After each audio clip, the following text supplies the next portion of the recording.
Thank you very much. Please take your seat. Good morning to everyone.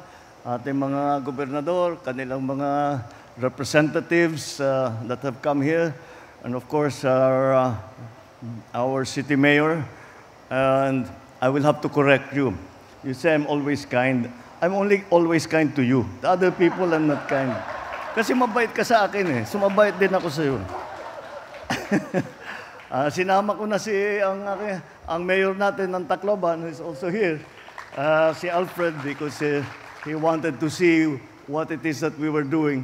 We just came from yung Tsuchi na village where nagkapagtayo kami ng isang irrigation pumping station that is solar powered, that covers 100 hectares.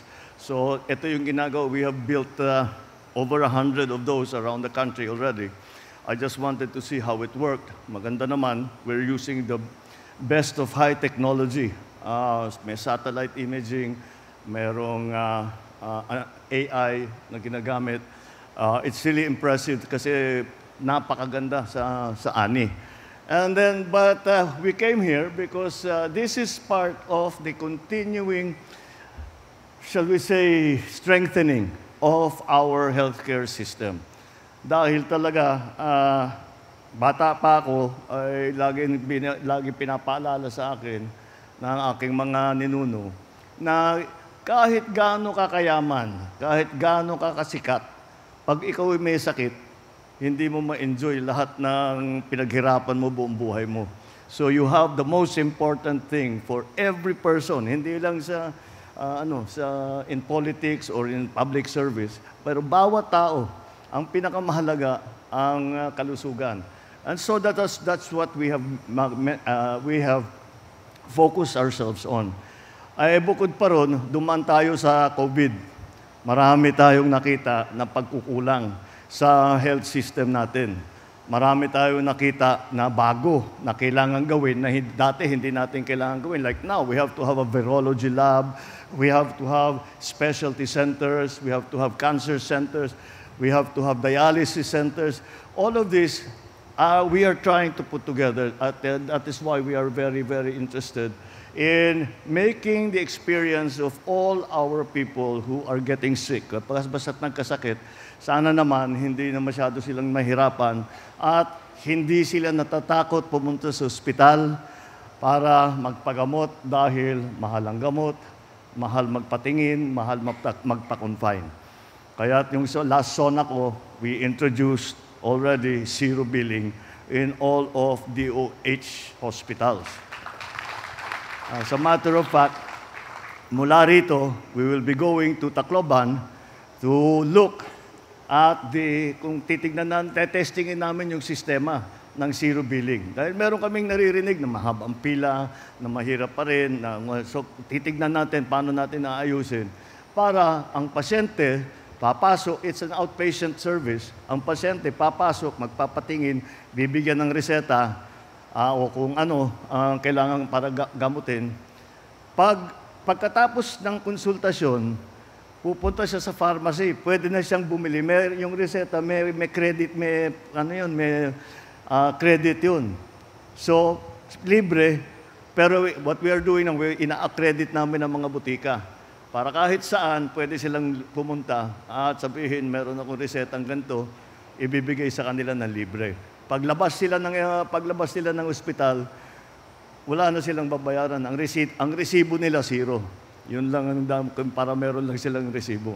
So, yun ang pupuntahan namin after this. So, yung healthcare system talaga, gusto namin buuhin at gawing maganda dahil kawawa naman ang ating mga kababayan na nagkakasakit. So this is part of that, the strengthening of our healthcare program.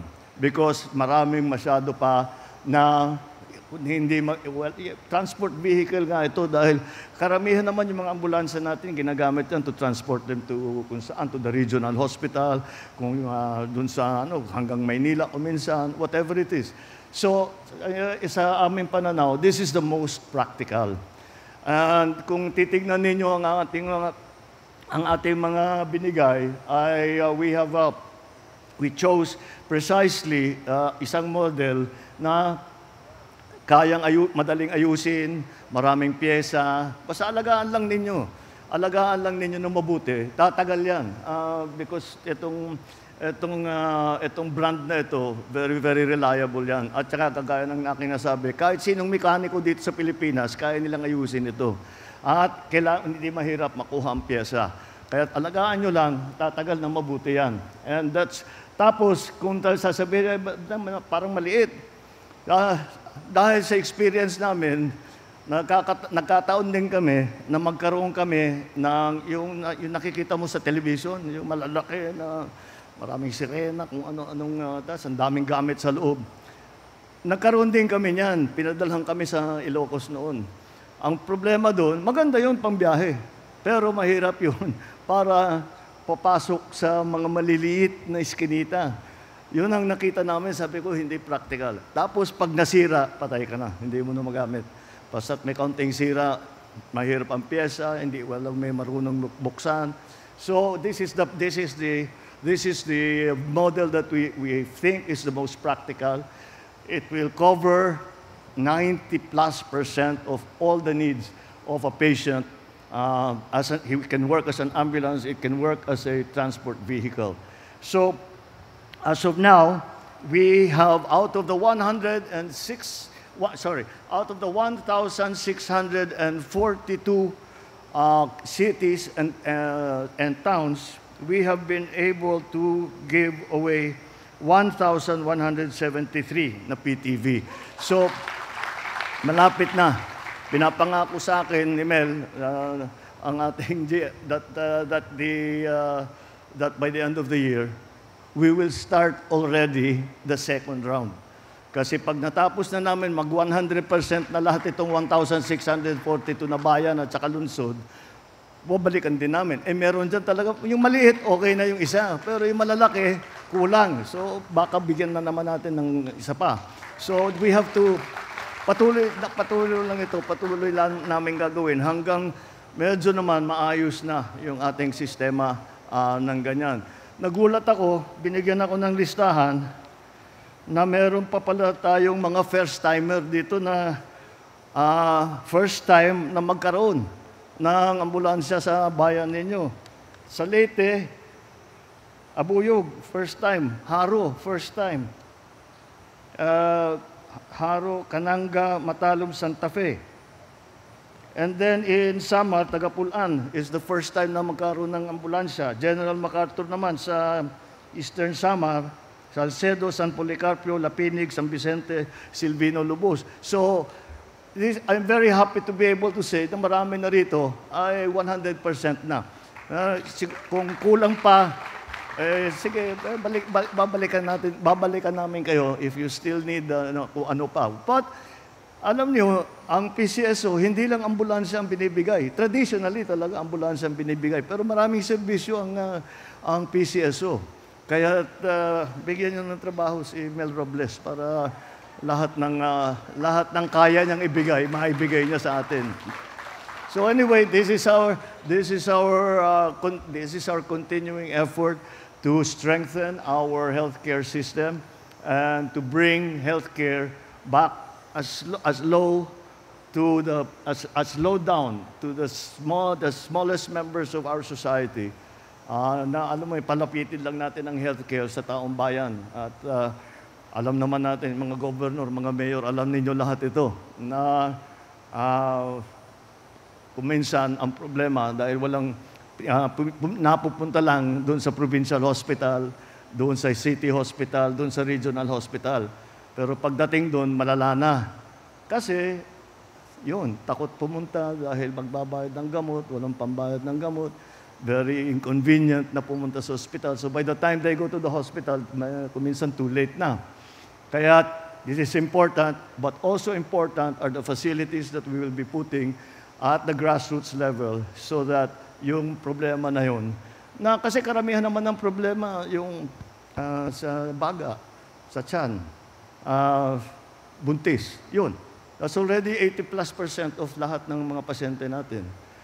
And then, yung iba, yung nasusugatan, nababalian. those can be taken care of at the barangay level. So, pipilitin namin na magkaroon ng barangay. For the first time in the Philippines, every single municipality and every single city has a doctor now.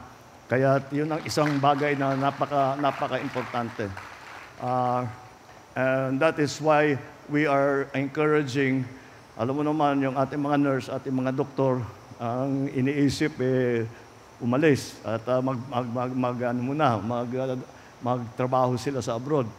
But we are encouraging them to stay, and Pilipino naman yan. Of course, they want to help their own people. So nagiging maganda, kaya nga namin nabuo yung one doctor per LGU. So patuloy namin gagawin ito, and I'm glad to see all the recipients are here. Kayo mismo magdadrive dito pa uwi. Masyadong excited yung iba rito, yung lalo na yung mga first timer. Sabi ko, baka sila mismo mag-drive. Anyway, sige, basta dahan-dahan lang para hindi mabangga. Congratulations sa inyo lahat, and we will keep going. Maraming salamat. Damo salamat. Thank you, Mr. President.